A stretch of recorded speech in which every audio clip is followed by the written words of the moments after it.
अस्सलाम वालेकुम, good morning. Espresso में खुश आमदीद। मैं हूं अली अनीक सैयद और मैं हूं हिना आदिल। उम्मीद है आप खैर खैरियत से होंगे। आज के दिन का अच्छा सा आगाज आपने कर लिया होगा, अगर नहीं किया तो कर लीजिए जनाब, क्योंकि आज है जुम्मा और जुम्मे को कहा जाता है सैयदुल अय्याम।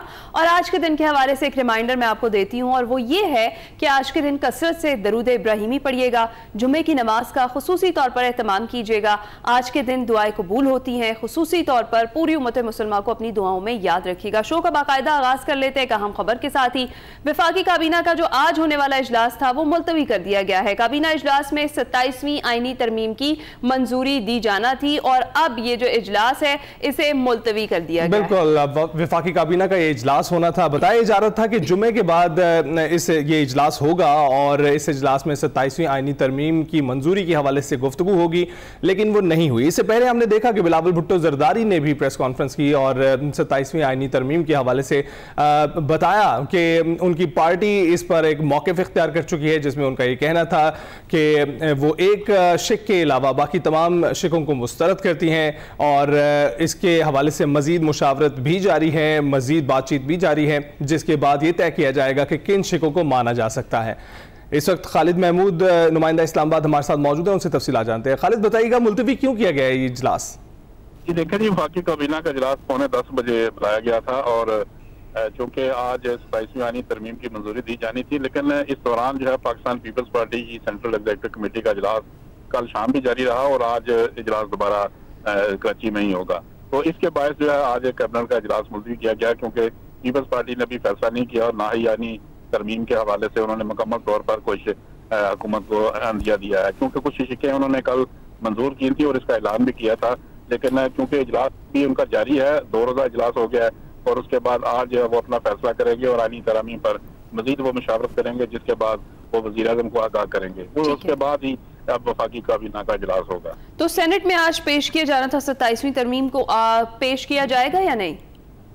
जी देखें, इस हवाले से क्योंकि आइन में मौजूद है कि कोई भी तरमीम जो है सेनेट या कौमी असम्बली में पेश करने से पहले वफाकी काबीना की मंजूरी लेना जरूरी होती है। तो लिहाजा आज वफाकी काबीना ने मंजूरी अभी, क्योंकि इजलास ही मुलतवी कर दिया गया है, इसलिए सेनेट और कौमी असम्बली में ये आईनी तरमीम आज पेश नहीं होगी। इसमें ताखीर हो गई है, जिसके बायस आज ये दोनों इजलासों में नहीं होगी। लेकिन तो ये की जा रही है कि वज़ीर आज़म आज मुश्तरका एक कमेटी तश्कील दे देंगे, जिसमें इस आईनी मसौदे की जो है मंजूरी दी जाएगी या उस पर डिस्कशन किया जाएगा और तमाम जो सियासी जमातें होंगी उनको इस ऑन बोर्ड किया जाएगा। और इसके बाद दोबारा जब वफाकी काबीना का इजलास होगा और CEC पाकिस्तान पीपल्स पार्टी की जो CEC है वो अगर फैसले कर लेती है तो उसके बाद दोबारा काबीना का इजलास बुलाया जाएगा। दोबारा काबीना का इजलास बुलाया जाएगा। खालिद, बहुत बहुत शुक्रिया हमें अपडेट करने के लिए, और ताज़ा तरीन खबर थी जिससे हमने इब्तिदा की। अब आपको पूरी सूरत हाल समझाते हैं। 27वीं आईनी तरमीम के हवाले से बातचीत हो रही, जिस पर वज़ीर आज़म शहबाज शरीफ ने गुज़िश्ता रोज़ इत्तेहादी जमातों से मुशावरत की थी और वज़ीर आज़म से MKM पाकिस्तान की 7 रुकनी वफ़द ने डॉक्टर खालिद मकबूल सिद्दीकी की क़यादत में मुलाकात की, जिसमें मुजवज़ा 27वीं आईनी तरमीम पर मुशावरत की गई। इस्तेहकाम पाकिस्तान पार्टी के वफ़द ने अलीम खान की क़यादत में वज़ीर आज़म से मुलाकात की और मुस्लिम लीग काफ के वफ़द ने सालिक हुसैन की क़यादत में वज़ीर आज़म शहबाज शरीफ से मुलाकात की। 27वीं आईनी तरमीम में आर्टिकल 243 में तरमीम, एजुकेशन को वापस विफाक में लाने, आईनी अदालत के क़याम, NFC अवार्ड, इलेक्शन कमीशन, दीगर नकात भी मुजवज़ा आईनी तरमीम का हिस्सा है। और गुज़िश्ता रोज़ पीपल्स पार्टी की CEC का इजलास हुआ, जिसका जिक्र कर रहे थे खालिद थोड़ी देर पहले, जिसमें पीपल्स पार्टी ने NFC फार्मूले में तब्दीली की तजवीज़ मुस्तरद कर दी है और पीपल्स पार्टी की CEC ने आर्टिकल 243 में तरमीम की तजावीज़ है सिर्फ उसी को मंजूर किया है। और मीडिया ब्रीफिंग में chairman Peoples Party Bilawal Bhutto ने कहा है कि सूबाई शेयर खत्म करने की तजवीज़ मुस्तरद करते हैं, हम इस तजवीज़ की हिमायत के लिए तैयार ही नहीं है। और आर्टिकल 243 में तरमीम की तजवीज़ CEC से मंजूर कर ली गई है। मिसाक जमहूरियत में था कि आईनी जो अदालत होनी चाहिए और आईनी अदालत पर राय ये है कि चारों सूबों की बराबर नुमाइंदगी हो। पीपल्स पार्टी की सेंट्रल एग्जीक्यूटिव कमेटी का इजलास आज नमाज जुमा के बाद दोबारा होना था और उसी के हवाले से ये बताया जा रहा था कि वफाकी काबीना का भी इजलास होना है, लेकिन अभी ताज़ा तरीन खबर हमने जो आपसे शेयर की है उसके मुताबिक काबीना इजलास मुलतवी कर दिया गया है। कॉन्स्टिट्यूशनल प्रोटेक्शन है सूबाई शेयर का, आइन में वो proposal Pakistan Peoples Party reject करती है और किसी भी सूरत में हम इसका हमायत करने के लिए तैयार नहीं है। जो आर्टिकल 243 में हुकूमत ने तब्दीलियां लाने का सोचा है कि वो जॉइंट चीफ स्टाफ का ओहदा है, उसका कोई नया लक़ब देना है। फिर उन्होंने एक नया स्ट्रेटेजिक कमांड का है, उसका एक नया ओहदा देना है। जो ये हमारा फील्ड मार्शल का जो ओहदा ये अब मिला है ये जंग की भारत को शिकस्त दिलवाने के बाद का, सिर्फ ये जो आईनी तरमीम हमारे सामने है वो पाकिस्तान पीपल्स पार्टी की सेंट्रल एग्जीक्यूटिव कमेटी ने मुझे इजाजत दी है कि पाकिस्तान पीपल्स पार्टी इसका हमायत करे। चेयरमैन पीपल्स पार्टी की गुफ्तगू आपने सुनी। चेयरमैन पीटीआई बैरिस्टर गौहर ने भी 27वीं तरमीम की मुखालफत की है और इस पार्लियामान के पास आईनी तब्दीली का इस्तेहकाक नहीं है। उन्होंने ये कहा, तरमीम से वफाक और सूबे सब मुतासर होंगे। 27वीं तरमीम में सूबाई खुद मुख्तारी को छेड़ा गया तो मसाइल पैदा होंगे। लेकिन जहाँ तक 27वीं तरमीम का है तो अंदाज़ा नहीं है कि उसके खदोखाल क्या है, क्या क्या कुछ चीज़ें उसमें है।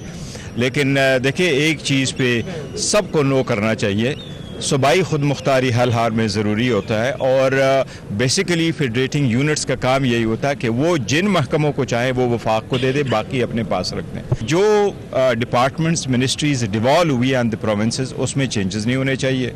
सूबों ने अपने पॉलिसी बनाई है और एनएफसी में किसी सूरत चेंज नहीं होने चाहिए। 1973 से लेके आज तक एनएफसी अवार्ड रिलेटेड आर्टिकल 160 में कभी चेंज नहीं हुआ और जो हुआ है 2010 में चेंज, वो ये यकीन दहानी सूबों को कराई गई कि आपका अवार्ड कम नहीं होगा और हमारा यही स्टैंड है कि कम नहीं होना चाहिए।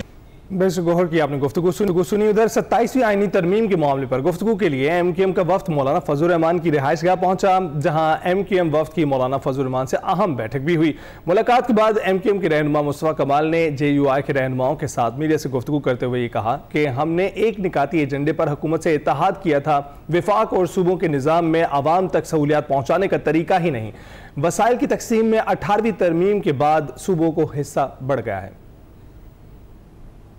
27वीं तरमीम में वज़ीर आज़म पाकिस्तान ने इस बात का इंदिया दिया है कि जो वादा उन्होंने 1 साल पहले किया था कि 27वीं आईनी तरमीम जब आएगी तो हम इसकी हिमायत करेंगे, उनकी हिमायत हमारे साथ है। आज हम इस मुसव्वदे को लेकर, हमारे बुजुर्ग हैं, बड़े हैं, पाकिस्तान की सियासत में बहुत बड़ा नाम है, एहतराम है, जनाब मौलाना फजल रहमान साहब के पास, उनकी टीम के पास हम हाजिर हुए थे।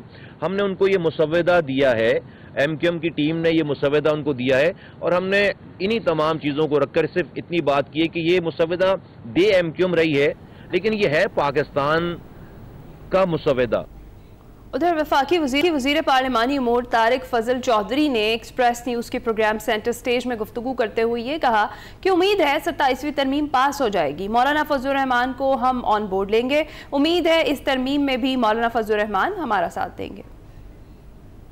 देखिए, मौलाना साहब को बिल्कुल ऑन बोर्ड लेंगे और इससे पहले भी 26वीं तरमीम में उन्हें ऑन बोर्ड लिया गया था, उनकी तजावीज़ को इनकॉर्पोरेट नहीं किया गया था और इस दफ़ा भी इंशाल्लाह उनसे मुशावरत होगी और हमें उम्मीद है कि मौलाना साहब माजी की तरह हमारा साथ देंगे। इस तरमीम में भी 27वीं तरमीम जो है ये पास हो जाएगी। जी, तो ये ताज़ा तरीन सूरत हाल थी। बैकग्राउंडर के साथ आपको बताया है कल क्या एक्टिविटीज चलती रही इस हवाले से और जो भी नई अपडेट आएगी वो भी आपके साथ शेयर करेंगे। लेकिन अभी आगे बढ़ेंगे और आपको बताएंगे पाकिस्तान और अफगानिस्तान तालिबान के दरमियान इस्तांबुल में मुज़ाकरात का जो तीसरा दौर इस वक्त जारी है। वज़ीर दिफा ख्वाजा आसिफ ये कहते हैं कि हमारा एक ही मुतालबा है, अफगान सरजमीन से दरअंदाजी बंद हो और अफगान सरजमीन पाकिस्तान के खिलाफ इस्तेमाल ना हो। भारत का काबुल पर असर रसूख है, वो नहीं चाहेगा कि मुज़ाकरात कामयाब हो। भारत की ख्वाहिश है कि वो पाकिस्तान को दहशतगर्दी में उलझाए रखे। उधर पाक अफगान सरहद पर फायरबंदी के खिलाफ वर्जी हुई है और वजारत इत्तलात का यह भी बताना है कि चमन बॉर्डर पर अफगानिस्तान से कुछ अनासिर ने पाकिस्तानी पोस्टों पर बिलाइस्तेहाल फायरिंग की है और सिक्योरिटी फोर्सेज ने फौरी और मौसर रद्द-ए-अमल देते हुए जिम्मेदाराना तरीके से जवाब दिया है। पाकिस्तान ने अफगानिस्तान की जानिब से वाक़े पर दावे को मुस्तरद कर दिया और कहा है कि फायरिंग अफगानिस्तान की तरफ से शुरू हुई है, जिसका फोर्सेज ने फौरी और जिम्मेदाराना अंदाज में जवाब दिया है। पाकिस्तानी फोर्सेज की जिम्मेदाराना कार्रवाई से सूरत हाल पर काबू पा लिया गया और जंगबंदी बदस्तूर बरकरार है। दूसरी भारतीय रियासत बिहार में रियासती इलेक्शन का पहला मरहला मुकम्मल हो गया और राहुल गांधी ने मोदी सरकार पर वोट चोरी का कहा है और सबूतों के साथ बात की है कि अगर बिहार के इलेक्शन में शिकस्त होती है तो मोदी सरकार लोकसभा में खतरे की घंटी बज जाएगी। इसी पर हमने बात करनी है। मैं ज्वाइन कर चुके हैं ब्रिगेडियर रिटायर्ड मसूद अहमद खान साहब। अस्सलाम वालेकुम ब्रिगेडियर साहब, गुड मॉर्निंग, आप कैसे हैं? ब्रिगेडियर साहब, आपकी आवाज हम तक नहीं आ रही, गालिबन माइक म्यूट है, अनम्यूट कीजिएगा।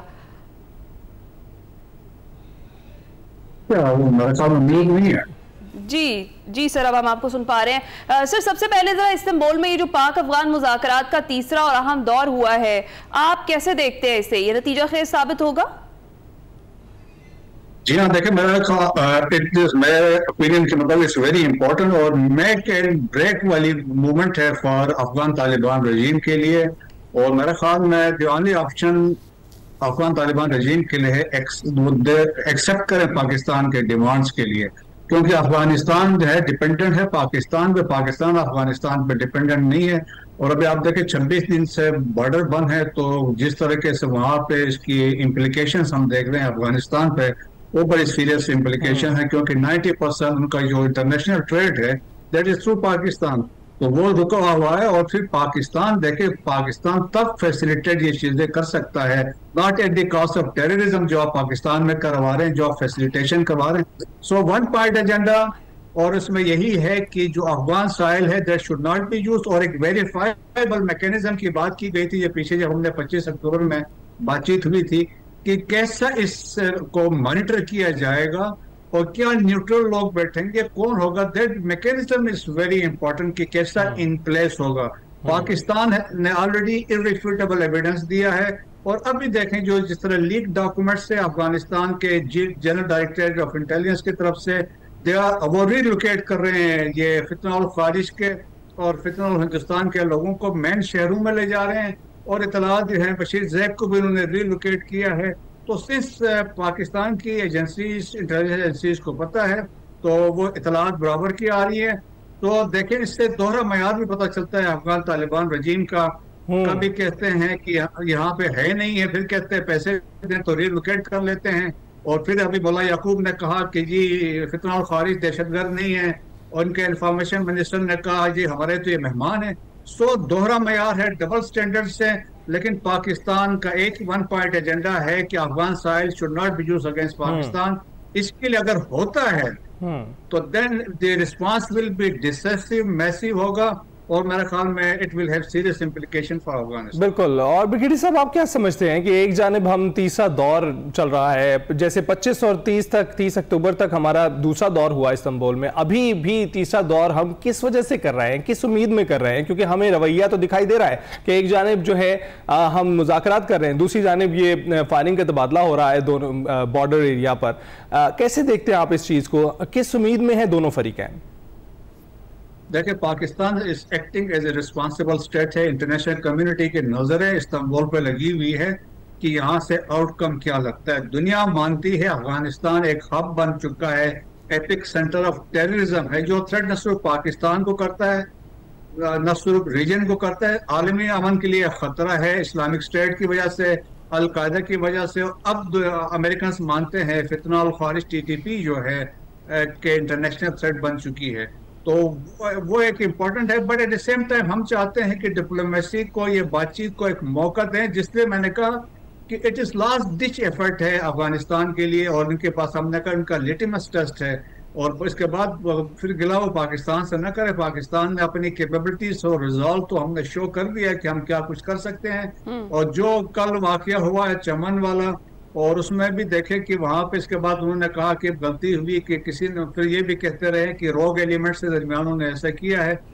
तो मेरे ख्याल में फिर या उनकी कैपेबिलिटी भी नहीं है, या वो कंट्रोल भी नहीं कर सकते हैं। तो अगर देखें वो ये कहते हैं we don't have the capacity and capability, तो फिर पाकिस्तान के पास ये कैपेबिलिटी, हमें मौका दें और फिर हम हेल्प कर सकते हैं।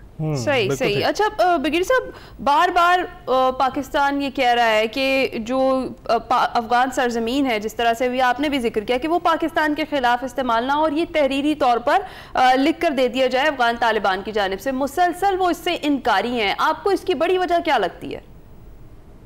देखें ना, उससे तो वो तो एस्टेब्लिश हो रहा है ना, इससे वो नहीं चाहते हैं कि एक तरफ से मैंने कहा कि वो प्राइवेटली मानते भी हैं कि हम पैसे दे कि हम रिलोकेट करते हैं, फिर अभी ये भी क्लेम मानने को तैयार नहीं है कि अगर रिटर्न में दे देते हैं तो वो मतलब उसमें कंफर्म हो जाता है कि ये स्पॉन्सर कर रहे हैं टेररिज्म को इन द रीजन, तो उसको अवॉइड करने की कोशिश कर रहे हैं। फिर देखें कि अफगानिस्तान में अभी जो नई डेवलपमेंट है कि डिवीजन हो गई आपस में। जब फितना उल खारिज की बात है, अफगान तालिब जो कंधारीज हैं वो चाहते हैं कि this should be a firm control over फितना और खारिज और ये जो टीटीपी के ऊपर हो, जबकि हक्कानी जो है सराजुद्दीन हक्कानी नेटवर्क के ये लोग हैं, ये उनको सपोर्ट कर रहे हैं। आज जो मैक्सिमम प्रेजेंस है फितना और खारिज की वो लोया पख्तिया है, जो एरियाज है, नंगहार है, खोस्त है, पक्तिका है, पक्तिया है और लुगर है, इन एरियाज में है। तो अभी वहाँ तो ऐसी सिचुएशन हुई है कि वहाँ तो फितना और खारिज वाले they are controlling those areas. फिर जो हक्कानी को इंटरेस्ट ये भी है, वो चाहते हैं कि ये लोग पाकिस्तान में खास तौर पर एसवाइल फाटा का कंट्रोल करें ताकि फॉल बैक पोजीशन भी हो, फ्यूचर में सिविल वार होती है तो इनको इस्तेमाल करें। सो आपस में ये डिवीजन भी इनके आपस में चल रही है। सो बहुत सारे मसाइल अफगानिस्तान के लिए भी है, लेकिन पाकिस्तान का वाज़ेह मौक़िफ़ है, हम उस पर कंप्रोमाइज करने को तैयार नहीं। राइट तो ब्रिगेडियर साहब ये भी बताइएगा कि वैसे तो एक नुक्ता है जिस पर इत्तफाक हो गया था जो पहले इस्तांबुल में दौर हुआ, उसमें ये बात थी कि निगरानी और तस्दीकी निज़ाम पर दोनों जानिब से एक्सेप्टेंस मौजूद थी। लेकिन जब आप दहशतगर्दी का लफ्ज़ उसके अंदर फिट करते हैं और कहते हैं कि आप दहशतगर्दों की मॉनिटरिंग और वेरीफाइबल सिस्टम में उनको भी नज़र में रखेंगे, तो वो वहाँ पर जो है एक इबाम पैदा हो जाता है और अफगानिस्तान की जानिब से जो है ना वो टाल मटोल की जाने लगती है। ऐसा क्यों आपको लगता है? देखें, ये बिल्कुल सही है कि ये एक बड़ा इम्पोर्टेंट इसमें पॉइंट है कि क्योंकि वो अभी पहले तो मान नहीं रहे थे, प्राइवेटली मानते भी हैं, फिर वो साथ ये भी कहते हैं कि ये हमारे साथ लड़ते रहे, हमारे लिए मुजाहिद है। लेकिन देखें कि जो एक फतवा पीछे अनफॉर्चुनेटली मैंने कहा डिवीजन की बात है, मुल्ला हैबतुल्लाह अखुंज़ादा ने एक फतवा दिया था। उन्होंने कहा था अफगान नेशनल्स वो किसी तहरीक का हिस्सा नहीं बन सकते हैं, किसी ग्रुप को ज्वाइन नहीं कर सकते, क्रॉस बॉर्डर जाके कोई लड़ नहीं सकते हैं, वो मुजाहिद नहीं बन सकते हैं। लेकिन उनके इस फतवे को एक्सेप्ट नहीं किया गया। अफगान नेशनल और फितना और खारिज को ज्वाइन कर रहे, स्पेशली हक्कानी के एरियाज में, तो वो इस वाला इसमें एक फैक्टर इसमें दरमियान में है। लेकिन देखिए उनके कहने से कुछ नहीं होता है, लेकिन इंटरनेशनल कम्युनिटी मानती है, रीजनल कंट्रीज मानती है। मॉस्को फॉर्मेट पे बात हुई, एससीओ पे जो आपने देखा ना कि उसमें जो कम्युनिके इश्यू हुआ था उसमें भी यही बात की गई थी, फितना और खारिज की बात की गई थी, बीएलए मजीद ब्रिगेड को मेंशन किया गया था। सो इंटरनेशनल कम्युनिटी मानती है, अमेरिकन मानते हैं। और तो देयरफॉर अभी देखे कि दोहा जो एक्चुअल पहले वाला हुआ था अमेरिकन के साथ, वो तो इम्प्लीमेंट वो भी नहीं हुआ। तो लेकिन ये ठीक है ब्रिगेडियर साहब, दूसरी जानिब अगर हम देखें तो भारतीय रियासत बिहार की बात करें, वहाँ पर रियासती इलेक्शन का पहला मरहला है और जब जब भी इलेक्शन होते हैं वहाँ पर तो मोदी सरकार जो है वो कोई ना कोई ज़रूर ऐसी हरकत करती है, कोई फॉल्स फ्लैग ऑपरेशन करती है, डेफिनेटली पाकिस्तान का नाम, इस्लाम का नाम इस्तेमाल करते हैं वोट हासिल करने के लिए। आपको लगता है कि जो मज़ा उन्हें चखाया इस साल हमने, उसके बाद अब वो इलेक्शन से पहले कोई ऐसी हरकत करने का सोच सकते हैं? अभी देखें कि Indian illegal occupied Jammu and Kashmir से खबरें आ रही हैं कि जब हम ये बात कर रहे हैं तो किश्तवाड़ वाले एरिया में अभी वहाँ पे वो खबरें फीड कर रहे हैं अपने मीडिया को कि वहाँ पे there is a gun battle encounter हो रहा है, कल से हो रहा है विद कश्मीरी मुजाहिदीन है और जिनको वो कह रहे हैं कि इधर पाकिस्तान से गए हुए हैं। तो स्टोरी वहाँ से बिल्ड कर रहे थे। फॉल्स फ्लैग ऑपरेशन की कहानी तो एक ऑलरेडी वो that is in process. Election का कल एक मरहला बिहार में हो चुका है, दूसरा 11 को होना है। सिंस वेरी इंपॉर्टेंट इलेक्शंस इसलिए भी है कि बिहार के देखें कि 243 मेंबर असेंबली से है और वो वहाँ पे अभी भी जनता दल यूनाइटेड की हुकूमत रही है जो अभी सेंटर में इनके मोदी के साथ मिली हुई है। लेकिन वहाँ पे अभी बहुत सख्त कंटेस्ट है, फिर 40 लोकसभा की सीटें भी हैं, तीसरा बड़ी रियासत है, तो उस पॉइंट ऑफ व्यू से यहाँ पे बहुत है। फिर लेकिन जिस तरीके से अभी एक्सपोज किया राहुल गांधी ने जो इलेक्शन कमीशन के, उन्होंने कहा कि वो एकतरफा उनको बीजेपी को सपोर्ट कर रहा है, फेक वोटर लिस्टें बनी हुई है, तो बहुत सारे इसमें वाकई development. So these are activities. एक तो ये है देखें जैसे त्रिशूल कर रहे हैं तो ये भी इस प्रोसेस का एक हिस्सा है। तो उसको जो ग्राफ है मोदी साहब को, उस ग्राफ को उठाने के लिए, और बेसिकली ये देखें कि ये इलेक्शन तय करेंगे मोदी का ग्राफ या उसकी पॉपुलरिटी आरएसएस बीजेपी के कहाँ पे। बिल्कुल ऐसे ही है। ब्रिगेडियर साहब बहुत बहुत शुक्रिया हमसे गुफ्तगू करने के लिए, और हम देखते हैं कि अगर ये साहब इलेक्शन हार जाते हैं तो क्या नताइज निकलते हैं। और इस वक्त हमारे जो बिरादर मुस्लिम मुल्क के साथ हमारे मुज़ाकरात इस्तांबुल में जारी हैं, उम्मीद करते हैं कि मुज़ाकरात किसी करवट बैठ जाएंगे क्योंकि ये किसी के भी हक में नहीं है। ब्रेक पर जाएंगे।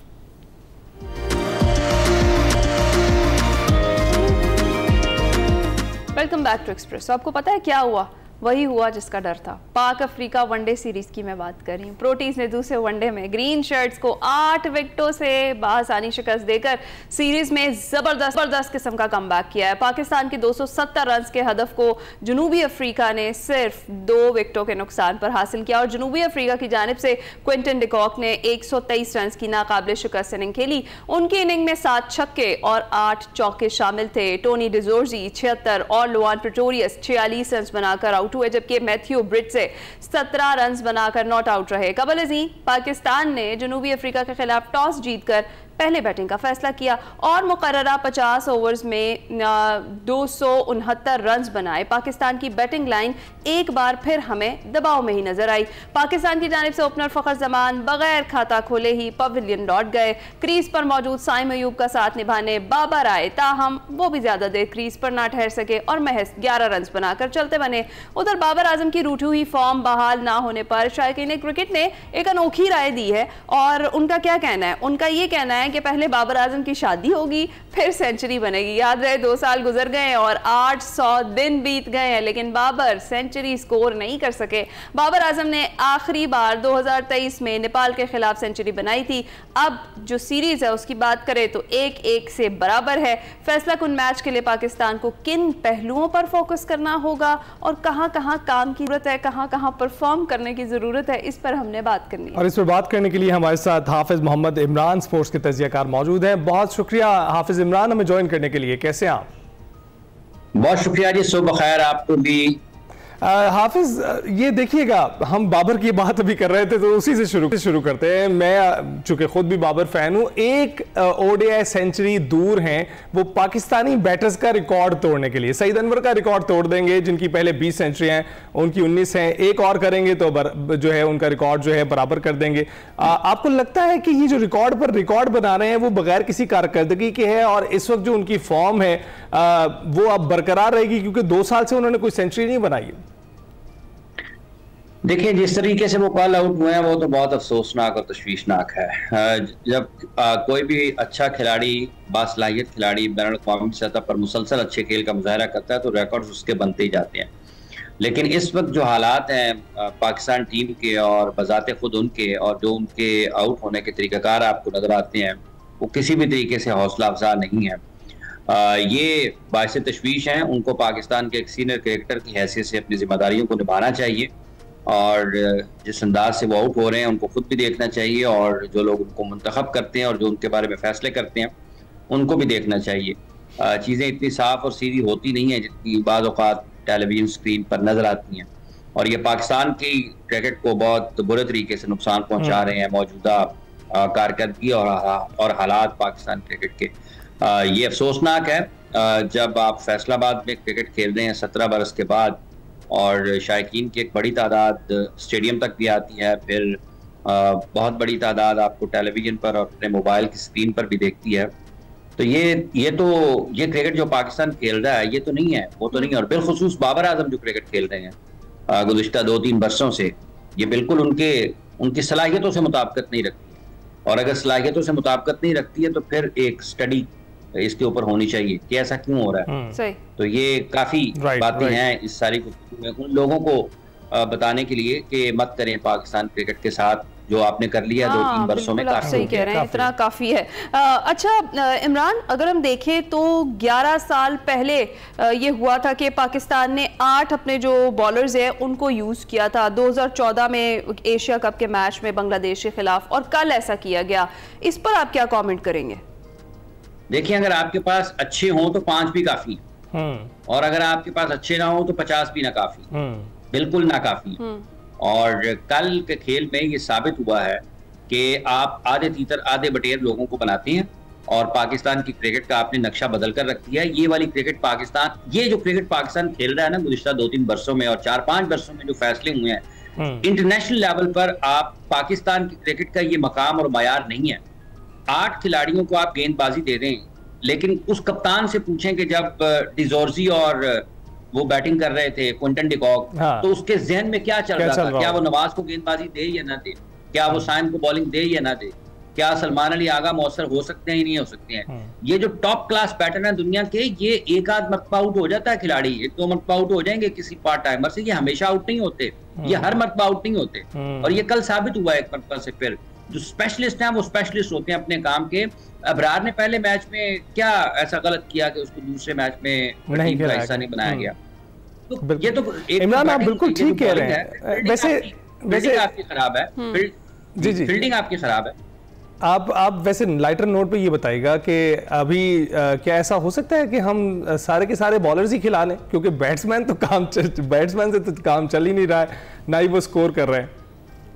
देखें, ये जिस तरह से फैसले कर रहे हैं ना माइक हैसन और उनकी selection committee Pakistan cricket board की, ये कुछ भी कर सकते हैं, आप इनसे कुछ भी तवक्को कर सकते हैं। देखें, आप 7वें 8वें 9वें नंबर तक आप बैटिंग लेकर जाने की कोशिश करते हैं और रन आपके होते हैं 270 नहीं होते, और उन्होंने कैसे कर दिए हैं? फिर इसका मतलब यह है कि पाकिस्तान, लोग तो कह रहे होंगे 30-35 रन, पाकिस्तान ने 150 रन कम से कम 125 रन कम किए हैं इस पिच पर। ये 350 पौने 400 से ज्यादा रन होने चाहिए थे पहले बैटिंग करते हुए। जब आपने पहले बैटिंग की है, आपको ये भी पता है कि ड्यू भी आना है, तो क्या ड्यू में, शबनम में जब गेंद गीला होना है, अगर हुआ है या नहीं हुआ, तो क्या आप 270 डिफेंड कर सकते हैं? हम नहीं कर सकते। तो किस लिए ये बैटिंग लाइन इतनी आपने रखी हुई है? वो सऊद शकील और कामरान गुलाम का क्या कसूर है? अगर आपने ये हुसैन तलत को और मोहम्मद नवाज को खिलाना है बैट्समैन की हैसियत, तो स्पेशलिस्ट बैट्समैनों को खिलाएं, स्पेशलिस्ट बॉलर्स को खिलाएं। चलें, स्पेशलिस्ट बॉलर्स होंगे, बैटर्स होंगे, कुछ ना कुछ तो करेंगे ना, कुछ ना कुछ तो करेंगे। नहीं करेंगे तो कम से कम आपको अपनी जो असल स्किल है, जो आपका पोटेंशियल है, उसके बारे में तो लोगों को पता चलेगा ना। ये तो है, ये हमने वो हर गुजरते शख्स ये स्किल के हवाले से हमने सीनियर तजियाकार हमारे जो मौजूद हैं, हमने पूछा सवाल उनसे कि आपको लगता है कि इस वक्त हमारी टीम में स्किल लेवल की कमी है? और कल से आया है, जिस तरह से आप कह रहे हैं कि पार्ट टाइमर से रोज जो है अच्छा बैट्समैन आउट नहीं होगा। साउथ अफ्रीका की टीम बहुत मजबूत दिखाई दी और वाकई आउट नहीं कर पाया कोई भी। तो आपको ये लगता है कि हमारे पास जो है इस स्किल की कमी है ओवरऑल? देखिए, स्किल, अब मुझे बताएं, हुसैन तलत बैटिंग करने आए और दूसरी तरफ से क्विंटन डिकॉक को आप देख लें, ठीक है, या उनके मिडल में ब्रिट्सके को देख लें या हुसैन तलत को देख लें, तो स्किल का फर्क नजर आएगा ना। तो इसको किसने डाला है पाकिस्तान की टीम? मोहम्मद नवाज अगर बॉलिंग कर रहे हैं, या जॉर्ज लिंडे बॉलिंग कर रहा है, या दुनिया का कोई और लेफ्ट आर्म बॉलर बॉलिंग कर रहा है, तो स्किल का फर्क नजर आएगा ना। तो क्या अपनी इन सलाहियतों की वजह से मुंतखब होते हैं कि अगर लेफ्टी बैटिंग कर रहा है तो नवाज बॉलिंग नहीं करेगा, और अगर करेगा तो फिर कोई गेंद ठीक नहीं होगा? तो ये स्किल लेवल का फर्क इसलिए नजर आता है कि आपकी टीम सिलेक्शन ठीक नहीं है। From team squad selection to playing 11, सही है, हर जगह पर तो आप कॉम्प्रोमाइज हैं, हर जगह पर आप अपनी अंदाज से क्रिकेट को चलाना चाह रहे हैं। ये नहीं हो सकता। जिन लोगों को घर में चाय का कप बनाना चाहिए वो पाकिस्तान की टीम बना रहे हैं, और जिन लोगों को मिनट्स ऑफ मीटिंग टाइप करने चाहिए वो पाकिस्तान टीम में फैसला साजी को वो डिसीजन मेकर्स बने हुए हैं। तो क्रिकेट ऐसे नहीं चलेगी, तब्दीली ऊपर से ही होनी होगी। आप सही कह रहे हैं इमरान। अच्छा, जरा अगर हम बात करें दोबारा टीम की परफॉर्मेंस की बात करें, शाहीन शाह अफरीदी की कैप्टेंसी पर क्या कहेंगे? पहले मैच में तो बड़ा खुश किया उन्होंने और सब बड़े खुश दिखाई दिए कि भाई वो एक चीज़ होती है ना कि जब आप जीत जाते हैं तो वो खामियों पर सारा पर्दा डल जाता है, लेकिन फिर भी जो दूसरा मैच था उसमें वो पर्दा फिर उठ गया और पता लगा कि कहाँ खामियां हैं। क्या कहेंगे आप?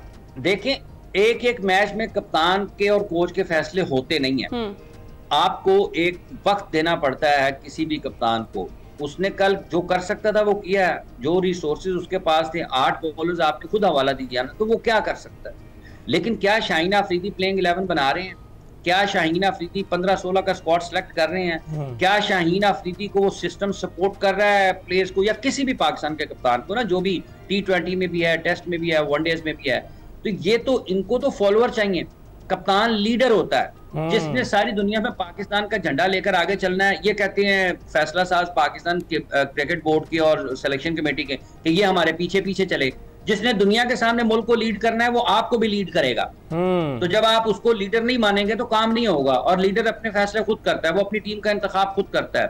शाहीन अफरीदी एक अच्छे थिंकर है गेम के, वो डिसीजन बेहतर करते हैं खेल के मैदान में, लेकिन वो वैसे नहीं हो सकते कि जब उसके जरूरी है कि उनको पावर्स भी दी जाए। चले आप दुरुस्त फरमा रहे हैं। और एक और बात, जब तक खिलाड़ी मुल्क के लिए नहीं खेलेंगे उस वक्त काम नहीं होगा। यहाँ पे लेकिन अभी बजाय तो यही लग रहा है ना इमरान, के हर कोई सिर्फ अपने लिए खेल रहा है और उतना स्कोर करके चले जाते हैं जिससे उनकी बचत रहे, और वो टीम के लिए मुल्क के लिए खेलेंगे तो डेफिनेटली फर्क पड़ेगा। ये सिर्फ खिलाड़ी नहीं, जो डिसीजन मेकर्स है ना पाकिस्तान क्रिकेट बोर्ड के या पाकिस्तान क्रिकेट के जो फैसले ले रहे हैं वो भी मुल्क के लिए फैसले नहीं ले रहे।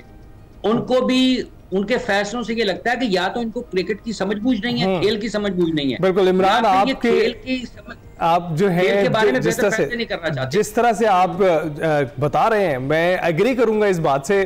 काफी सख्त बातें हैं, लेकिन मेरा ख्याल है अब उन्हें हजम कर लेनी चाहिए क्योंकि हम बहुत देर से हजम कर रहे हैं अपनी नाकामियों को। बहुत बहुत शुक्रिया हाफिज मोहम्मद इमरान, हमसे गुफ्तगू की, क्रिकेट की सूरत हाल पर बात की। उम्मीद कि तीसरा और फैसला कुन मैच है वो पाकिस्तान के हक में रहेगा। ब्रेक पर जाएंगे।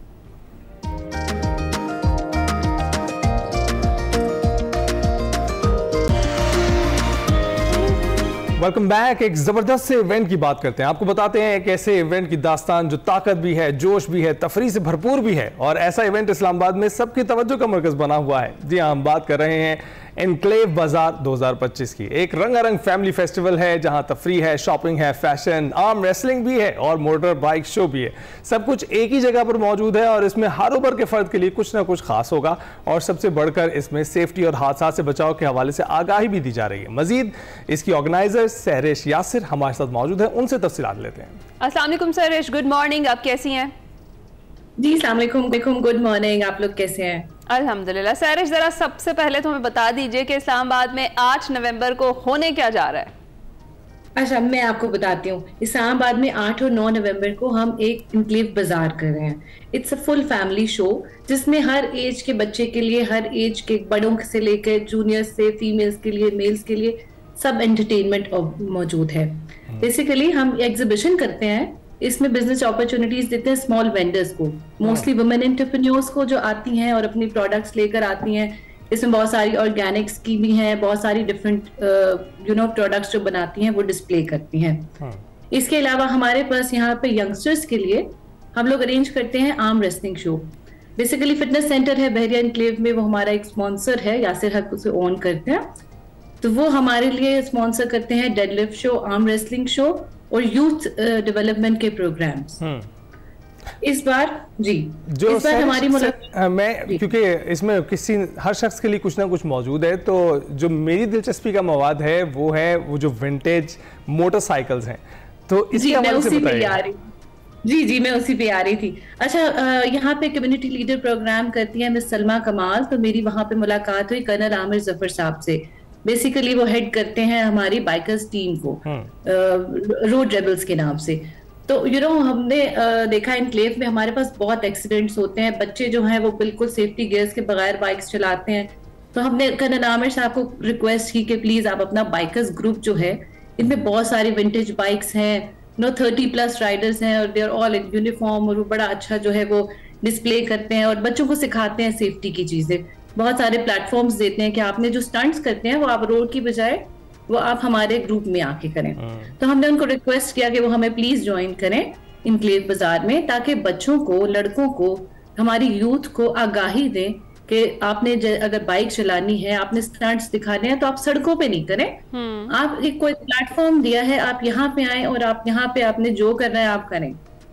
ठीक है, और ये बड़ा एहसन इक़दाम है जिसमें आपने इस चीज़ को मद्देनज़र रखा कि इसमें सेफ्टी और जो महफूज राइड है उसके हवाले से आगाही को भी फराहम किया जा सकता है। अच्छा सहरिश, मुझे ये बताएं कि शायकीन के लिए तो जिन्होंने आना है इस एनक्लेव बाज़ार में, उनके लिए तो बहुत कुछ है। कुछ लोग, जिस तरह से आपने कहा कि ख़वातीन एंटरप्रेन्योर्स हैं, वो स्टॉल्स जो है वो लगा सकती हैं। क्या अभी भी आपके पास स्टॉल्स की जो बुकिंग्स है वो ओपन है? अभी भी लोग आ सकते हैं, आपसे रब्ता कर सकते हैं? बिल्कुल रब्ता कर सकते हैं, लेकिन वो जिनके पास यूनिक प्रोडक्ट्स हैं। हमारे पास जैसे ज्वेलरी के बहुत ज्यादा हो गए हैं, हमारे पास फूड के स्टॉल्स बहुत ज्यादा हो गए, माशाल्लाह हाउसफुल है।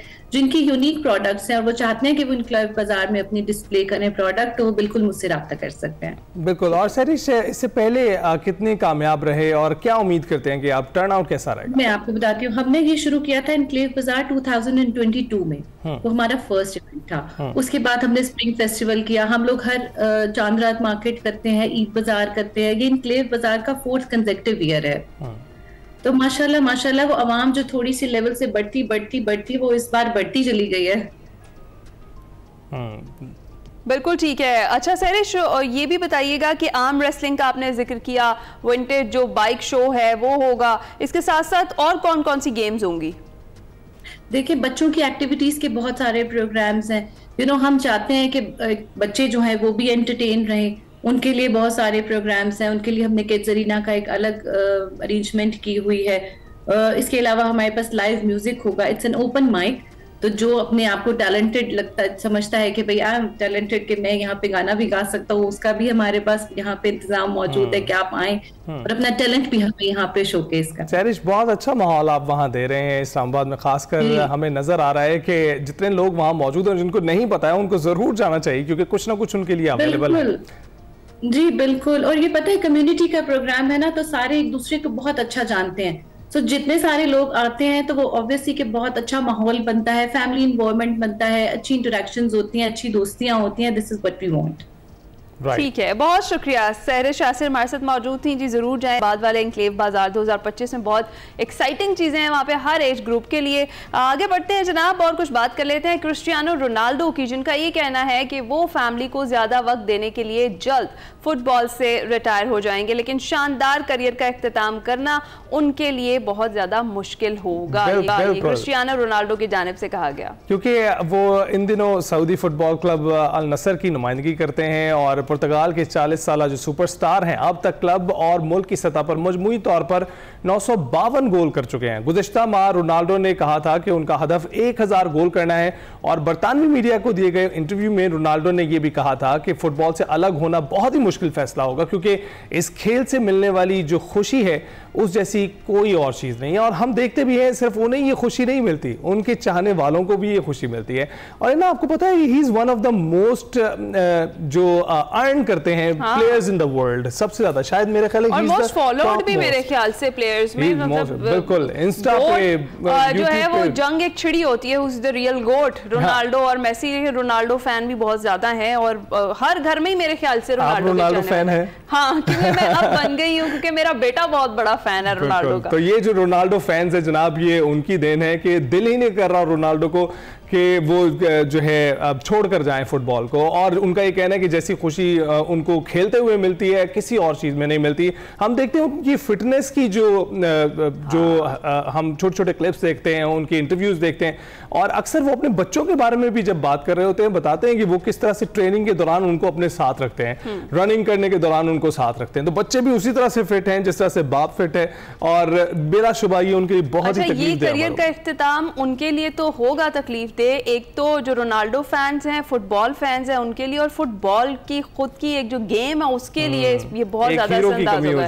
एग्जैक्टली हो जाएगी। तो जी हम उन्हें हर हाल में बेस्ट ऑफ लक, जिस तरह से वो भी खेल रहे हैं और आगे जिस तरह 1000 गोल मुकम्मल करने के बाद उन्होंने रिटायरमेंट का फैसला किया है, तो देखते हैं जी आगे अगला रोनाल्डो कौन होगा, अगला गोट जो है वो कौन होगा। अभी हम जाएंगे ब्रेक पर, आप कहीं मत जाएगा।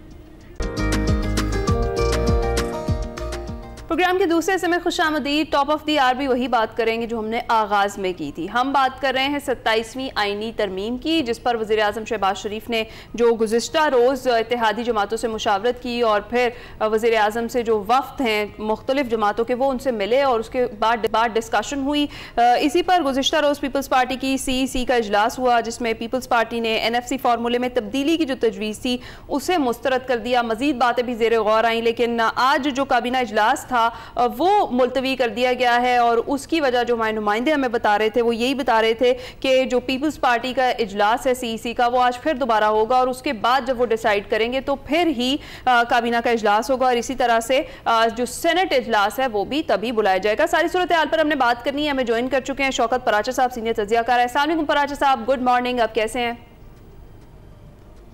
जी वालेकुम अस्सलाम, थैंक यू सो मच। पराशी साहब, आपसे जानना चाहेंगे कि बिलावल भुट्टो जरदारी की जानिब से आज ये बताया गया है कि एक जो नुक्ता है उसके अलावा तमाम नुक्तों पर जो है वो उसे रद्द करते हैं, तरदीद करते हैं, और उसके हवाले से वो मज़ीद भी मुशावरत चाहते हैं। लेकिन इससे पहले हमने देखा है कि जब 27वीं आईनी तरमीम की बात की गई तो सबसे पहले बिलावल भुट्टो जरदारी की जानिब से की गई, और मंदरजात जो शेयर किए गए सोशल मीडिया पर वो भी बिलावल ने ही शेयर किए थे, बल्कि हुकूमत की से नहीं किए गए थे। किस तरह से देखते हैं आप इस चीज को? बिलावल भुट्टो जरदारी साहब ने मंदरजात शेयर किए थे, उसी वक्त टांट भी किया गया था कि उन्होंने पर्चा लीक कर दिया। इट मीन के बिलावल भुट्टो जरदारी ने जो कुछ सोशल मीडिया पे एक्स पे डाला वो उससे मुत्तफिक नहीं थे, बल्कि वो उसके खिलाफ पहले से ही एक ग्राउंड बनाना चाह रहे थे। अब शायद ऐसा लग रहा है ना, क्योंकि सूबों का शेयर जो आईनी तहफ़्फ़ुज़ है, उस आईनी तहफ़्फ़ुज़ को आइन के आर्टिकल 160 क्लॉज 3 में तहफ़्फ़ुज़ दिया गया है कि शेयर NFC अवार्ड में सूबों का शेयर बढ़ तो सकता है, जो 7th NFC अवार्ड में डिटरमिन किया गया था 57.5% सूबों का और 43.5% वफाक का। आईनी तहफ़्फ़ुज़ ये है कि ये शेयर कम नहीं किया जा सकता, ये बढ़ सकता है। तो लिहाजा जो नया फाइनेंस कमीशन बना है, नेशनल फाइनेंस कमीशन, और उसका 18 को इजलास होना था, अब तो खैर नहीं हो रहा, उसमें यही डिस्कस होना था कि नए अवार्ड में सूबों को क्या मिलना चाहिए।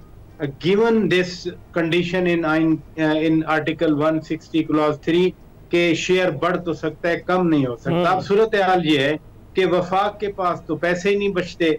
हर 15 के बाद सूबों को जब रेवेन्यू में शेयर मिल जाता है तो पहली तारीख को तनख्वाह देने के पैसे नहीं होते।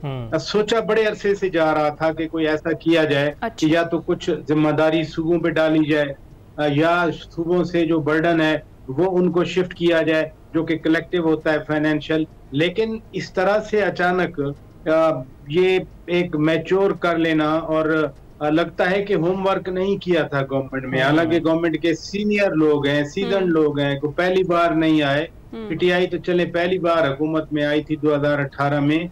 ये तो इस जो सियासी भीड़ चाल है या सियासी जोड़ तोड़ होता है, ये मौजूदा हुकूमत के सीनियर वुज़रा जानते हैं, या फिर डेलिबरेटली एक तनाज़ा ही खड़ा करना था इस पे और खड़ा करवाना था, उस पे हो गया।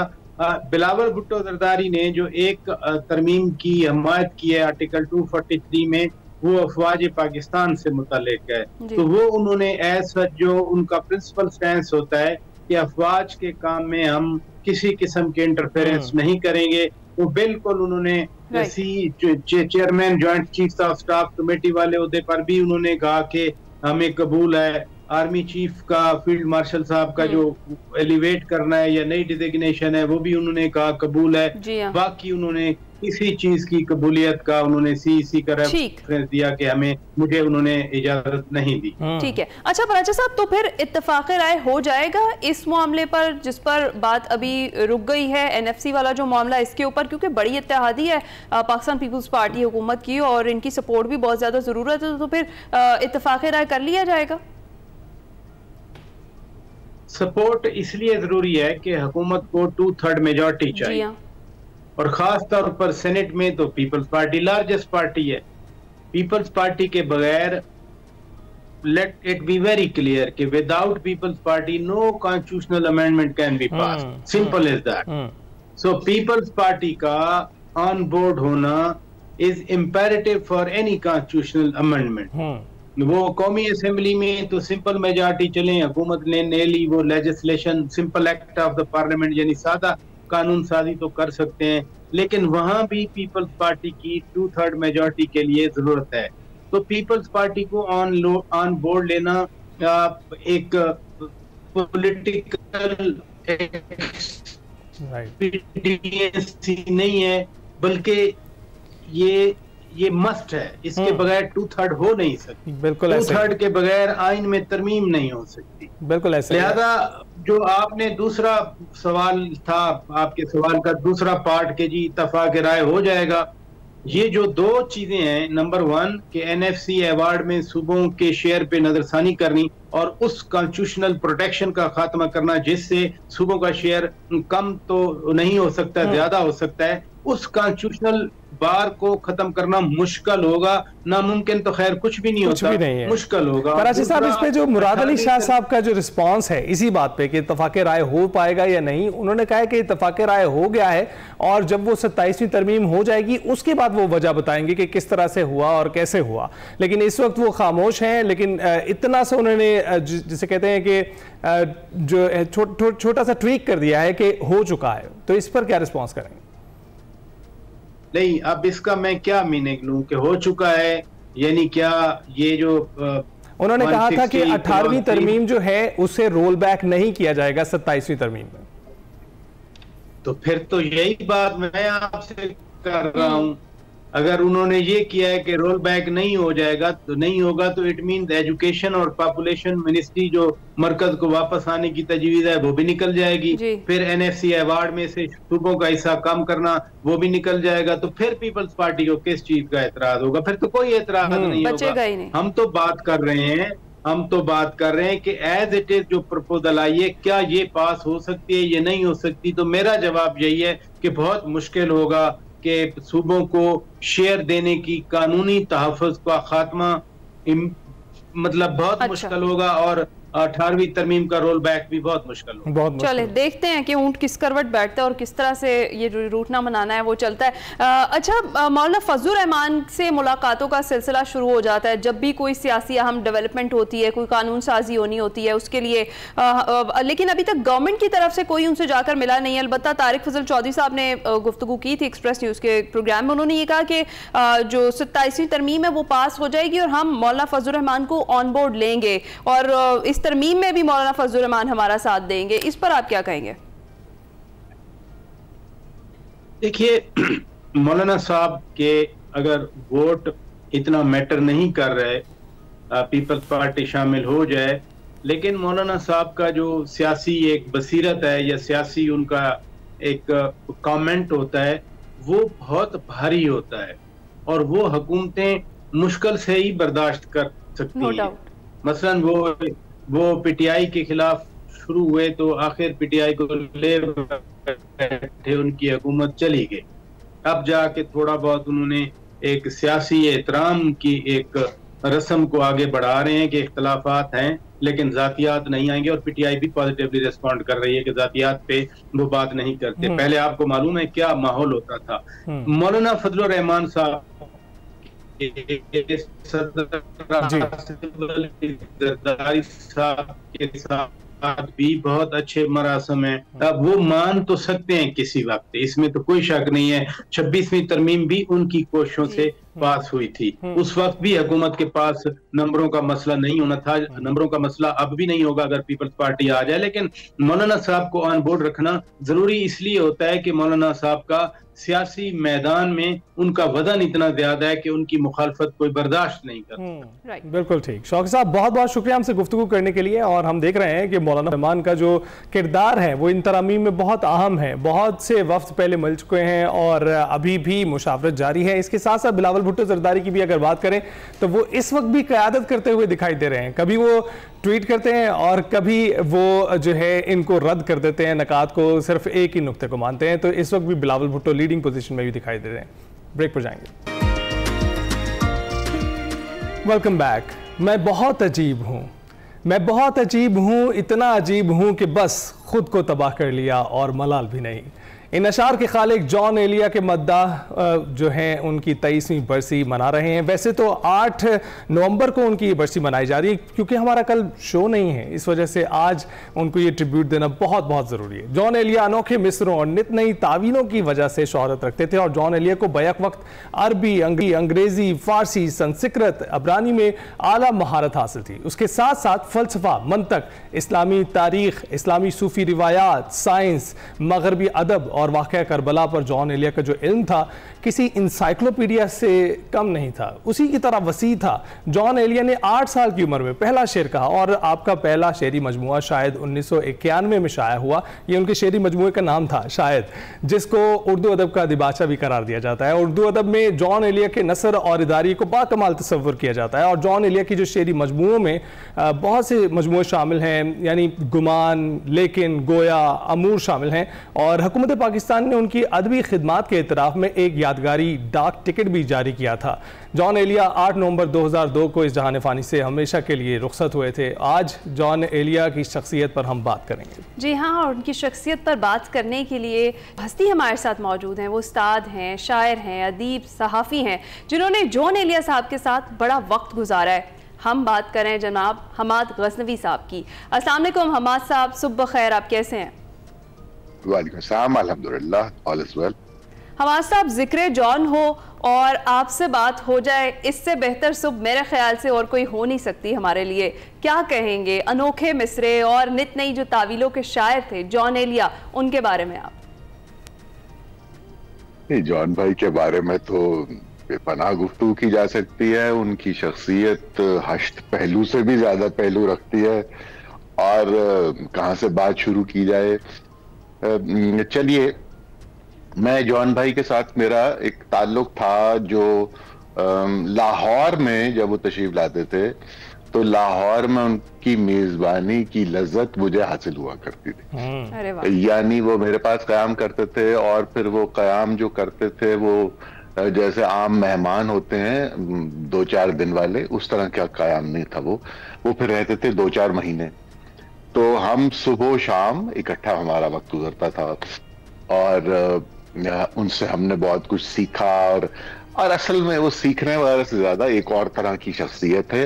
वो उनसे मिलना और उनसे गुफ्तगू करना और उनकी बात सुनना और उनसे शेर सुनना, ये सब जो था ये बड़ा लज्जत आमेज सिलसिला था, क्योंकि उनके अंदर हम बहुत से लोगों को मिले हैं। और क्योंकि मैं जब इब्तदाई दौर था मेरा, मैं सहाफत किया करता था तो मैं अदब पे लिखा भी करता था, क्योंकि बराह रास्त मेरा काम ये नहीं था, मैं तो रिपोर्टिंग करता था, स्पेशल कॉरेस्पोंडेंट। बट मुझे लिटरेचर में दिलचस्पी थी, तो मैं अदीब जितने हैं पाकिस्तान में, यानी जो मुझे पसंद आते थे, तो मैं उनसे जाके मिलता था। बड़े बड़े लोग जैसे अहमदीन काज़मी साहब हो गए या फराज साहब हो गए, डॉक्टर वजीर आगा होते थे या बड़े और सैफुद्दीन साहब थे, तो ये एक फहरिस्त है।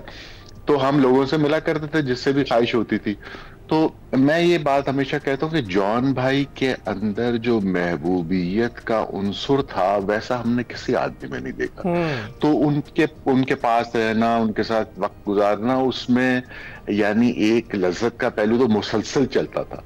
हम उनकी सोहबत को बहुत उससे लज्जत उठाते थे, हाथ उठाते थे, और एक सीखने का अमल बहरहाल जारी रहता था, क्योंकि वो किसी भी हाल में हो, यानी सुबह में या शाम के बाद, लेकिन उनका दिमाग जो था वो जबान और शेर के मामले में मुसलसल जागता रहता था। ऐसा नहीं था कि वो अगर यानी आलम शुक्र में भी हो तो उनका दिमाग बिल्कुल जबान के मामले में, क्योंकि जबान के हवाले से वो क्या करते थे कि भाई मुझे शायरी पे कोई मान नहीं है, कोई नाज नहीं है, ना मेरा कोई दावा है, लेकिन उर्दू पे जरा वो कहते थे कि भाई उर्दू मुझे आती नहीं है, ना मैं इसका आलिम हूँ, मैं तो खुद उर्दू हूँ। अरे वाह, क्या बात, क्या मैं बात तो सरतापा उर्दू। तो ये हाँ, तो वो हमारे जितने दोस्त अहबाब हैं, यानी बड़े बड़े आपके जो लोग हैं पाकिस्तान में जबानदानी के एतबार से, जबान के हवाले से, वो सब जॉन भाई से कोई भी लफ्ज अगर उनको जरा शक पैदा होता था, किसी मामले में इबाम होता था जबान के, तो वो जॉन एलिया साहब को फोन किया करते थे। और इसमें बड़े बड़े लोग शामिल हैं। अच्छा, यानी शकील आदिलजादा से लेकर और आप बड़े बड़े शायर, में अब क्या नाम लेता जाऊं, अच्छा, वो सब उन्हें फोन करते थे और उनसे पूछते थे कि आप हमें इस लफ्ज का जरा इश्तबा हो रहा है, कोई इबाम हो रहा है, तो आप हमारी रहनुमाई फरमा दें। तो वो किया करते थे वो लफ्जों के मामले। वो अच्छा, उनका ये भी कहना था कि अगर मैं एक उर्दू जबान के किसी ऐसे लफ्ज का मतलब भी बता सकता हूँ जो मैं पहली बार सुन रहा हूँ। अरे वाह, अरे वाह। और ये जबान उनके अंदर इस तरह, जी वही कह सकते थे, उनके अंदर इस तरह जबान रची बसी हुई थी कि वो ये बात कह सकते थे। हमारे साहब, जो अभी आपने बात कही ना, it sticks to the mind, और हमेशा मुझे याद रहेगी उनकी शख्सियत के हवाले से कि मैं खुद उर्दू हूँ। और अभी हम देख सकते हैं कि आपके अकब में भी एक तस्वीर उनकी नुमाया नजर आ रही है, तो उसके बारे में जरा बताइएगा। ये जो आपकी शेल्फ में लगी जो यानी जी, ये मैं पहली बात तो ये बता दूं कि मैंने ये प्रोग्राम के लिए इसको यहाँ नहीं रखा, इसकी जगह ही है। ये किताब में तरतीब में जॉन भाई की किताबें पढ़ी हुई हैं, और जितने भी आपने नाम लिए वो सब किताबें हैं। इस किताब की दिलचस्प बात यह है, एक तो मेरे लिए बड़ी इज्जत की बात है कि इसके दिबाचे में मेरा नाम उन्होंने कहा भाई इस आदमी ने मेरी मदद की। यानी जब अब किताब मुरत्तब हो रही थी ना, तो वो जॉन भाई के साथ बैठ के हम वो अपने रजिस्टर्स बहुत सारे लेकर कराची से आ गए, तो हम वो रजिस्टर जो थे वो खोलते रहते थे। वो कहते थे भाई ये शामिल होगी किताब में या नहीं, ये गजल होगी या नहीं, तो हम ऐसी अपनी राय का भी इजहार करते थे कि जॉन भाई ये होनी चाहिए, ये नहीं होनी चाहिए। इस तरह ये जो सारी यानी किताब जो हमने छांटी, यानी उनके पास तो क्योंकि शायरी का मवाद बेपनाह था, जैसा कि आपने बाद में देखा भी, उनकी किताबें आती चली गई, तो वो उस वक्त भी अभी तो सिर्फ शायद छपी हुई थी, तो अब यानी हमने उसको वो छान रहे थे कि भाई कौन सी चीज रखनी है। खैर, तो ये उन्होंने फिर इसमें मेरा नाम भी, जो शकील आदिलजादा साहब को उन्होंने कहा कि भाई 2 आदमियों का शुक्रिया अदा करना है, जिनमें से एक नाम उन्होंने सैयद हम्माद गजनवी, मेरा यानी मुझे इज्जत दी, तो इसमें उसका इब्तिदा में जिक्र भी शकील आदिलजादा भाई ने किया हुआ। अच्छा, दूसरी बात, ये जो इसके सर वक्त पे तस्वीर आप देख रही हैं ना, और आप देख रहे हैं, ये इसको मैंने, आई वॉज फोटोग्राफर, हम नाश्ते की मेज पर बैठे हुए थे, तो मैंने देखा कि वो बड़े शायर लग रहे हैं, यानी शायराना जैसे वो बुढ़िया होता, तो वो उनकी अजीब सी कैफियत थी, तो मैंने कहा यार इस पर फोटोशूट होना चाहिए। So I brought out my camera और मैंने फिर उसको बहुत सी उनकी तस्वीरें खींची। तो ये तस्वीर देखकर उन्होंने कहा कि यार इसमें क्रिएटिविटी का वो मूड जो मैं दिखाना चाहता हूँ वो नजर आ रहा है। वो मार्केटिंग पर्सन भी थे, ये एक अलग बात है, बाद में करते हैं। लेकिन आपको पता है ये जो तस्वीर है उनकी, ये फिर आइकॉनिक तस्वीर की तरह नुमाया हुई और ये बहुत ही पॉपुलर थी, फिर उनको इन्हीं से शनाख्त मिलना शुरू हुई। जी, ये फिर मैंने नहीं, उनकी एक तस्वीर जो शायद की है ना, जो इकबाल मेहदी ने पेंट की हुई है, वो बहुत उनकी थी। और उसके बाद दूसरी पर ये तस्वीर मैंने उतारी, वो मुझसे उन्होंने कहा मैं ले जाऊं करवाऊं, मैंने कहा बिल्कुल ले जाएं जॉन भाई। तो वो फिर ये तस्वीर जो थी इस तरह इसके टाइटल पे आ गई। तो ये भी एक छोटा सा किस्सा था। हाँ, इसका नाम ये भी मैं आपको बताना चाहता हूँ। ये इस किताब का जो नाम है ना, यानी वो भी मैंने तजवीज किया था। वो वाकया कुछ यूं है कि जॉन भाई जब कराची से आए तो उन्होंने कहा भाई मैंने ये नाम फाइनल किया है, तो एक फारसी की बड़ी मुगलक सी को तरकीब थी, वो उन्होंने बताई। वो उन्होंने कहा मैं दोस्तों से मशवरा कर चुका हूँ, वहां पर सारे जमाल एहसानी और ये और शकील और सबसे मैंने मशवरा किया, वो सब मुत्तफिक है कि ये किताब का नाम होगा। जब उन्होंने नाम बताया मैंने कहा जॉन भाई ये कोई नाम मुझे पसंद नहीं आ रहा। मेरा उनसे ताल्लुक ऐसा था, हम छोटे थे ना, उनसे वो हमसे प्यार भी करते थे, तो हम जरा बेतकल्लुफी लिबर्टी ले लेते थे उनसे। तो उन्होंने कहा भाई ये नाम हमने फाइनल किया। मैंने कहा नहीं जॉन भाई ये तो एक अजीब सा नाम लग रहा है, ये कैसे चलेगा। तो उन्होंने कहा ये क्या है, वो बड़े हैरान हुए कि उन्होंने कहा भाई ये क्या मतलब हुआ। मैंने कहा देखें आपकी किताब का पहला नाम था शायद, तो अब नाम आगे चलेंगे मुफरद, एक एक नाम ऐसे उस फैमिली का तो लगे ना। आप जो नाम रख रहे हैं वो तो आप अपनी इल्मियत का लगता है इजहार करना चाह रहे हैं। उन्होंने कहा भाई ये क्या बात कर रहे। तो फिर वो मान गए और फिर उन्होंने कहा बताओ फिर। तो हमने बहुत से नाम बोलते रहे, तो इसी में मैंने एक नाम मैंने कहा जॉन भाई यानी।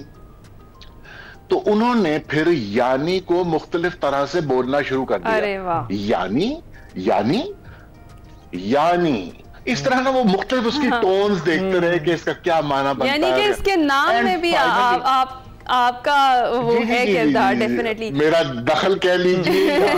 हमारे साथ वक्त की किल्लत है, जिक्र जॉन तो वो जिक्र है कि हम करते रहें और सुनते रहें आपसे किस्से, तो वो वक्त जो है वो कम ही पड़ेगा। मैं ये चाहूंगी कि जाते जाते आप हमें कोई ऐसा शेरी मजमुआ जो उनसे आपने सुना हो, जो आपको बहुत पसंद आया हो, जिसकी आप उनसे रिक्वेस्ट करते हो जब मिलते हो कि ये सुनाइए, वो हमारी ऑडियंस को भी सुनाइए। बेशुमार चीजें हैं। मैं जैसे कि अब मैं क्या फौरी तौर पर आपको मसलन वो उनका है कि मेरा एक मशवरा है, इल्तिजा नहीं, तू मेरे पास से इस वक्त जा नहीं। क्या बात। और उनका इसी गजल का अगला एक शेर सुन लीजिए कि कभी खुद से मुकर जाने में क्या है, मैं दस्तावेज पर लिखा हुआ नहीं। क्या बात है, वाह क्या बात है। इस तरह तवील है ये, तवील है। ये इतना जो है वसी मौजू है जिस पर बात करना, ये जुल्म है वैसे वक्त का, जुल्म है वक्त का कि अभी हमारे पास साथ ही रखते हैं। हाँ। और हमारे साथ हम एक छोटी सी ब्रेक लेते हैं, ब्रेक के बाद वापस आते हैं और इसको यहीं से कंटिन्यू करते हैं। Welcome back to Expresso. Break पर जाने से पहले जिक्र जॉन कर रहे थे और अभी उसी सिलसिले को कंटिन्यू करेंगे। हम्माद गजनवी साहब हमारे साथ मौजूद हैं और उनसे बेहतर शख्सियत कोई और हो ही नहीं सकती जॉन एलिया की पर्सनालिटी पर बात करने के लिए। बहुत शुक्रिया हम्माद साहब, आप हमारे साथ मौजूद हैं और जिस तरीके से आप किस्से सुना रहे हैं और जिस तरीके से यानी का जो सारे वर्क है उसके हवाले से भी आपने बात की।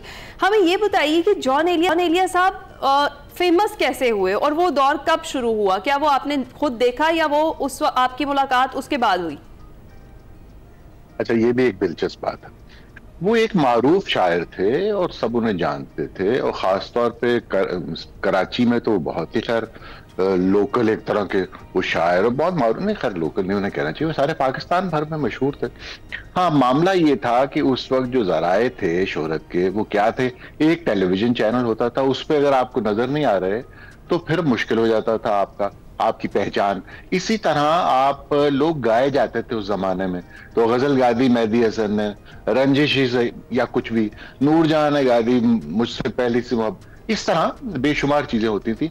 तो शोहरत को अगर मौसीकी के पर मयसर आ जाते थे तो वो बात फैल जाती। जॉन भाई के साथ ऐसा मामला नहीं था और वो मकबूल शायर थे, मगर मैं उनसे पूछता था, मैंने कहा जॉन भाई सबसे मकबूल शायर कौन है? सबसे मकबूल शायर तो जॉन भाई हैं। वो कहते थे नहीं नहीं नहीं, ये ना कहो, मैं मकबूल तरीन शायर नहीं हूँ, मकबूल तरीन शायर इस वक्त अहमद फराज है। हम सिर्फ इनसे पहले फैज साहब होते थे, अब इस वक्त अहमद फराज हैं। और मैंने कहा दूसरे नंबर पे आप, और कहते नहीं नहीं, दूसरे नंबर पे मुनीर नियाजी, तो फिर आप इस तरह हम आपस में बात भी करते रहते थे और शोहरत के हवाले से क्या है। तो जॉन भाई मकबूल तरीन एक शायर थे और एक नॉन शायर थे और मारूफ शायर थे, लेकिन मारूफ तरीन नहीं कहा जा सकता था उन्हें। ये सब खेल जो है ये उनकी जिंदगी के बाद हुआ है, यानी ये जो परवाज हुई ना ये बाद में हुई है। इसकी वजूहात अब ये एक अलग गुफ्तगू है, लेकिन मुख्तसर मैं अर्ज करता चलूं, इनकी एक तो बात यह है कि जॉन भाई का कोई प्रमोटर नहीं था, जॉन भाई हुकूमत उनकी प्रमोटर नहीं थी, बाद में भी नहीं थी, कोई तंजीम नहीं थी, कोई तरक्की पसंद नहीं थे, कोई हल्का रबाब ज़ौक़ नहीं था, कोई मैगज़ीन, ऐसी कोई चीज नहीं थी। अच्छा, उनको कोई हाली भी मुयसर नहीं आया, जैसे हम कहते हैं ना गालिब को शारे मिल गया हाली की सूरत में और आया हो गया शायर का और वो फैल गया, आवाम तक पहुंच गया, ऐसी भी कोई बात। जॉन भाई की पब्लिक रिलेशनिंग टीम और उनके मीडिया मैनेजर वो खुद थे। अच्छा, ये YouTube की जो वीडियोस है ना आप देखते हैं, ये सारा खेल यहाँ से चला हुआ है। और हाँ, ये बात दुरुस्त है कि उनकी वफात के बाद उनकी कई किताबें आई हैं, यानी जो आप नाम ले रहे थे, गुमान, गोया और मुमकिन और ये सब किताबें बाद में आई हैं, यानी शेरी मवाद मुसलसल आता रहा। लेकिन बुनियादी बात क्या है, लोगों ने उनको देखा और as a package they found him interesting. बिल्कुल ऐसे, यानी उनकी पढ़ंत का अंदाज, वो रॉक स्टार लगते हैं, रात के वक्त काली ऐनक लगाई हुए बैठे हैं। तो यूथ ने भी जरा इंटरेस्ट लिया उनमें कि यार ये किस किस्म का आइटम है, ये तो रॉक स्टार लग रहा है, कोई लेड ज़ेपेलिन नुमा, ये तो किसी बैंड का आदमी लगता है। अच्छा, यूथ ने इस तरह भी उन्हें अप्रोच किया, लेकिन ये एक सतही बात, यानी वो हमारे दोस्त है ना, कहते हैं कि जॉन का जो फैशन बन गया ना उसके बाद तो कल्ट बनना शुरू हो गया। लोगों ने नाम रखे, शायर है उन्होंने नाम रखा हुआ, उनके बेटे में भी नाम रखा हुआ है अपना ज़रियून। इसी तरह नाम के साथ जॉन, गुलाम अहमद, ये हमारे दोस्त हैं बलोचिस्तान, और बहुत लोग हैं जो हत्ता यानी कल्ट की आपको मिसाल दे रहा हूँ कि यहाँ तक बात चलेगी उनके तर्ज में, उनके तर्ज एहसास से अखज की हुई और कशीद की हुई शायरी, वो तो सारे पाकिस्तान में हो रही है, बल्कि उर्दू ग्लोब पे हो रही है। हर जगह पर उनकी शायरी का जो मिजाज है ना, वो सारा लोगों ने उसको अपने अंदर जज्ब कर लिया है और उससे लोग फैसिनेट होते हैं। क्या वजह है, फैसिनेट क्यों होते हैं? अब ये शोहरत के उनके असबाब हम ढूंढ रहे हैं। इसलिए फैसिनेट होते हैं कि जॉन भाई पर इल्जाम क्या लगता है, नाहिलिस्ट हैं, ये मनफी आदमी है, नफी पसंद है, तो ये कहते हैं सब कुछ मिटा दो, ये क्या है। हुआ ये है कि शोहरत जो है ना उसकी बुनियाद क्या होती है, जॉन भाई भी ये कहा करते थे, रूहे असर का नुमाइंदा होता है वो शायर। रूहे असर, स्पिरिट ऑफ टाइम्स। वो क्या होती है स्पिरिट ऑफ टाइम्स? देखिए हमारा अहद क्या है, हमारा अहद है ख्वाब टूट रहे हैं, उम्मीद यानी मर्गे उम्मीद हो रही है, उम्मीद दम तोड़ रही है। ये सब कुछ क्यों हो रहा है? ये आप दुनिया की शक्ल देखें ना, एक तो हम नाकाम हो गए ना बतौर इंसान, हमने ये न्यूक्लियर जो कुछ हरकतें की, हमने खित्ते को खतरे में जमीन इस कुरे को खतरे में डाल दिया। अच्छा, उससे आगे जाकर हमने अब अपने से एक इंटेलिजेंट स्पीशीज पैदा कर लिया है, वो कह रहे हैं ये एआई जो है ये आपको ओवर पावर कर लेगी। इंसान अब दूसरे नंबर पे चला गया है, सबसे ज़हीन मखलूक नहीं रहा इस कुरे की। अच्छा, ये सब कुछ हो रहा है एक तरफ। अच्छा, हमारे सिस्टम जो हमने बनाए थे, पहले कम्युनिज्म नाकाम हो गया जिसने लोगों को ख्वाब दिखाए थे, अब जमहूरियत जो है वो सारी दुनिया में पिछड़ रही है। बिल्कुल ऐसे ही है। जमहूरियत जो है आप देखते ना ऐसी हो रही है, यहाँ पर बड़े बड़े राइस कौन सी पावर कर रही है, चाइना राइस कर रहा है, रशिया राइस कर रहा है, अपना नॉर्थ कोरिया जो है वो लोग मिलकर उनकी तस्वीरें हम देखते हैं तो हम कहते हैं यार ये क्या निजाम नए आ रहे हैं, तो जमहूरियत जो हमने ख्वाब देखा था उसका क्या बनेगा। तो जमहूरियन यानी इंसानी हुकूक और जमहूरियत की कदरें, वो सब ना सिर्फ ये कि दुनिया में बहुत सी ताकतें ऐसी उभर आई जो गैर जमहूरी निजाम की पैदावार समझी जाती हैं, बल्कि जमहूरियतों के अंदर भी जमहूरियतों के खिलाफ एक रेजिस्टेंस हो रही है। यानी ये जो हिंदुस्तान में हो रहा है और ये जो अमेरिका में हुआ है और हत्ता के जो पाकिस्तान में हो रहा है, ये सब जमहूरियत जो है वो बैक सीट पर जा रही है। तो क्या ये रहा हूं कि ख्वाब बिखरने की सदी आ गई, ख्वाब बिखरने का जमाना आ गया। तो जॉन भाई की शायरी क्या है, वो एक झुंझलाए हुए आदमी की शायरी है ना, जिसके ख्वाब टूट रहे हैं, ख्वाब बिखर रहे हैं। तो ये यूथ जो हमारी है वो जब ये चीजें पढ़ती है रिलेट कर सकती है और वो कहते हैं बिल्कुल यार ये आदमी ठीक कह रहा है। तो उसकी वजह से वो यूथ में खास तरह की उनकी मकबूलियत होती चली गई। ये सिर्फ उनकी जुल्फे नहीं है, ये इसमें उनकी जो शायरी है, उसका जो पैगाम है, जो उसकी रूह है, उसके साथ वो सिंक्रोनाइज कर रही है, वो वेवलेंथ एक है। ये इसका मरकजी नुक्ता है जो मैं चाहता हूँ कि पहले लोगों को मालूम हो कि ये सिर्फ पढ़ने का अंदाज, ये कोई ड्रामा नहीं है। ये अगर सिर्फ आदमी ड्रामा करे और जुल्फे रखे तो चाहत अली खान बन जाता है। हाँ, ये तो आपने सही कहा। वक्त कम है हमारे साहब, हम चाहेंगे कि अपना भी कोई शेर, कोई तहरीर हमें सुनाइए। हाँ, ये अच्छा तो नहीं लगता जॉन भाई की तस्करे के बाद, लेकिन आपने कहा तो हम उन्हीं के शागिर्द हैं। मैं दो चार शेर अपने सुना देता हूँ। दिल के मरकद पे रात भर तन्हा जलती रहती है, दिल के मरकद पे रात भर तन्हा जलती रहती है चश्मे तर तन्हा। इश्क तन्हा तो कर ही देता है साहिबा, लेकिन इस कदर तन्हा। झांक कर फिर गली में देखा है, झांक कर फिर गली में देखा है, लौट आई है फिर नजर तन्हा। लोग तो खो गए तमाशे में, रह गया है वो बाजीगर तन्हा। आखिरी शेर, वो जो मुमकिन नहीं था तेरे बगैर, वो जो मुमकिन नहीं था तेरे बगैर, हमने काटा है वो सफर तन्हा। क्या बात, खूबसूरत। बहुत बहुत शुक्रिया हमाद गज़नवी साहब, इस वक्त जिक्र कर रहे थे हमारे साथ जॉन एलिया का। अपने जो एक्सपीरियंस थे जॉन एलिया के साथ, उनका तज़किरा हुआ और उन्होंने ना सिर्फ उनके अशार पढ़े, अपने अशार पढ़े और उनमें जो तन्हा के हवाले से उन्होंने नज़्म सुनाई है। हमें लगता है कि हम भी जॉन एलिया के हवाले से अब तन्हा ही रह गए हैं, उनको बहुत मिस करते हैं। अभी ब्रेक पर जाएंगे। Welcome back. शो के इख्तिताम पर हम अपने फ्लैगशिप शो कारवां सराय की कुछ झलकियां दिखाते हैं। कारवां सराय में क्याम करने वाले तमाम मुसाफिरों की खिदमत में मेरा सलाम पहुँचे। आप शायद हैरतज़दा हों कि हम अभी तक दागिस्तान में हैं, रसूल हमजा तोफ के दागिस्तान में, इसलिए कि दागिस्तान एक ऐसा सरतराज खित्ता है, इतना पुरकशिश है, मतलब जिसको कोहे काफ कहा जाता है। वो खित्ता पुरकशिश नहीं होगा तो और क्या होगा कि वहाँ से निकलने को जी नहीं चाहता। तो जैसा कि फराज ने कहा था कि अगर ये बात है तो कुछ दिन ठहर के देखते हैं, तो हम ज़रा उसको भी, इस खित्ता जन्नत नज़ीर को कुछ दिन ठहर के देखते हैं। क्या हमारे देश के शायर भी इन कुंजों को देखकर यही कुछ महसूस करते हैं? वो जियाले यानी दागिस्तान के वो फाइटर जो सेकेंड वर्ल्ड वॉर में काम आए थे, वो जियाले जो मेरे दिलो जान थे, वो जब आसमान से गुज़रते हैं तो मैं देखता हूँ कि उनकी कितारों में एक जगह अभी खाली है, शायद मेरे लिए। एक दिन मैं ज़रूर कुंजों की सफ़ों में पहुँचूँगा और उनके साथ उड़ूँगा और फिर ज़मीन के बासी मेरी आवाज़, मेरी कूंज जैसी आवाज़ सुनेंगे। झलकियाँ आपने देखी, ज़रूर कीजिएगा क़याम कारवां सराय में इतवार की शब 8:05 पर सिर्फ और सिर्फ एक्सप्रेस न्यूज़ पर। इसी के साथ हम आपसे चाहेंगे इजाज़त, मुलाकात होगी पीर को। अपना ख्याल रखिएगा, फीडबैक ज़रूर दीजिएगा, बेस्ट ऑफ एक्सप्रेसो भी ज़रूर देखिएगा। अल्लाह हाफ़िज़। अल्लाह हाफ़िज़।